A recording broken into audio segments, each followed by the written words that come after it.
Hello, हां बोला की. माझं नाव दत्तात्रय माने, राहणार चंबुखडी पाण्याची टाकी शेजारी. तिथे माझी शेती आहे, जमीन आहे, ऊसाचं क्षेत्र आहे. माझी स्वतःची विहीर बोर असून मी माझ्या स्वतःच्या पाण्यानं मी शेती करतो आहे. पण हे पाणी टाकीत माझ्या उशाला असल्यामुळं पश्चिमेला माझ्या शेताच्या पश्चिमेला पाण्याची टाकी आहे. आणि आता नवीन लाईन जी शिंगणापूर योजनेची पाईपलाईन झालेली आहे, जी गेलेली आहे पुईखडीला, त्या टाकीचं, आणि परत ती दुसरी लाईन गेलेली आहे ती कसबा पावड्याला. तर त्या पाईपलाईनचं रात्री 12 वाजल्यापासून एक ओढा व्हायल्यासारखं पाणी वाहत होतं. आणि ते मी प्रत्यक्ष अधिकाऱ्याला फोन लावून बघितलं.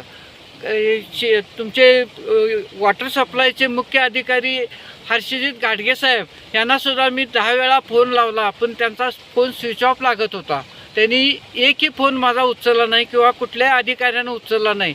मी टाकीत जाऊन चौकशी केली असता त्यांनी सांगितलं की हे पाणी शिंगणापूर योजनेचं आहे, त्याच्याशी आमचा कॉर्पोरेशनचा काही संबंध येत नाही. आणि हे पाणी वॉटर सप्लायचा सिस्टीम खाली येतं आहे, त्यामुळं ते पाण्याचा आमचा काही संबंध नाही, तुम्ही आमच्याकडे काय आम्हाला तक्रार करू शकत नाही म्हणून सांगितलं तिने.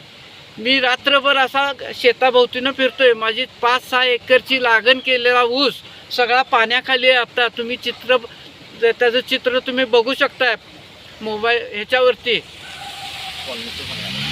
शिवाय राजगोल पलीकडं माझ्या शेताला लागून राजगोल पानन लक्षतीर्थ वसाहतवरनं इकडं मसोबाकडं आलेले आहे.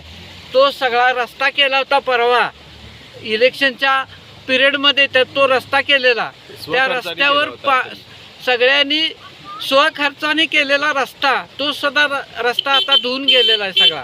आणि इथं कुणाचंही दाद कोणीही घेत नाही. आणि काही झालं, आता माझं लाखो रुपयाचं नुकसान झालं आहे, पण याला कोणी विचारू शकत नाही किंवा कुणाकडे मी दाद मागू शकत नाही, अशी परिस्थिती आहे माझी.